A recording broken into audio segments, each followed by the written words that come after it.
Was Jesus based on the Hindu god Krishna? Many mysticists think Jesus never existed and was just a legend stolen from the story of Krishna, because Krishna was born of a virgin on December 25th. His birth was signaled by a star in the east and attended by angels and shepherds and presented with spices. He was persecuted by a tyrant who slaughtered thousands of infants. He is depicted with a foot on a serpent. He was a miracle worker. He taught through parables. He argued with the Hindu priests and called them hypocrites. He had a beloved disciple, whose name translated to John. He was killed at the age of 30, rose from the dead, and ascended to heaven. It is said he will return to earth on a white horse to kill an evil prince. He was crucified on a tree between two thieves. He was said to be the lion of the tribe of Saki, and he was the second person of the Hindu Trimurti. So do we have proof Jesus was a mythic copy of the god Krishna? Well, for that to be true, some of these claims would have to be factually correct, but many of them are false or total distortions. First, Krishna was not born on December 25th. All evidence shows he was born in the summer, and he was not born of a virgin. His mother had 7 children prior to Krishna. Krishna was just said to have been conceived without sexual intercourse. There is no evidence of a star signaling his birth. There were Hindu angels at his birth, but not shepherds. They were cowherds. And no spices, just flowers divinely given from heaven. These next two are actually true. He was said to be persecuted by a tyrant who slaughtered infants, and he is depicted on a serpent. But Jesus is not depicted this way in the New Testament, nor do early Christians present him like this.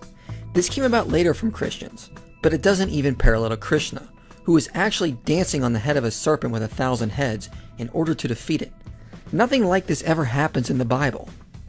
Krishna was a miracle worker, but all deities are said to be, so this is too general to form any parallel. The next one is partially true. Krishna did teach, but not through parables. So generally just being a teacher is also way too general to make any type of parallel. It is also true Krishna did attack the Hindu priests for focusing too much on rituals. However, this next one is completely false. There is no evidence of a linguistic connection between these two names. John is just the English word for the name Yohanan and has no connection to India. Krishna was not killed around the age of 30. He lived to be well over 100. It is also false Krishna rose from the dead. After he died, his spirit just ascended into heaven, which is not a physical resurrection like what happened to Christ. It is a distortion of the myth to say Krishna is supposed to return on a white horse. A future incarnation of him is supposed to ride a white horse and kill all evildoers, which is similar to a view of how Christ will return. But this view of Christ is only one view in Christian eschatology. I myself am a post-millennialist, and do not think Jesus is supposed to return for battle, but will return once the Great Commission has succeeded, and live with us in the new paradise created on earth. There is no evidence Krishna was crucified on a tree between two thieves, no evidence he was said to be the lion of the tribe of Saki, and he was not called the second person of the Hindu Trimurti. He was one of the 10 avatars of Vishnu, which is more modalistic than anything. So some of these claims are false, but the parallels that are actually true have no power either, since Hindu scholars say Hindus were borrowing from Christian sources. Some scholars believe that, except for the name, the Krishna cycle of stories has borrowed extensively from Christian sources, especially in relation to the birth, childhood, and divinity of Jesus. The great Orientalist, Sir William Jones, held that the spurious Gospels, which abounded in the first years of Christianity, found their way to India, and were known to the Hindus. According to others, Krishna's victory over Kaliya is a travested version of Christ's victory over Satan, the serpent. The German writer Weber held that Krishnaism was indebted to Christianity on the grounds that the worship of Krishna as the sole deity was a post-Christian phase in Hinduism, and the legend of his birth and the celebration of his birthdays, the honor paid to his mother, Devika, and his life as a herdsman all showed Christian influence.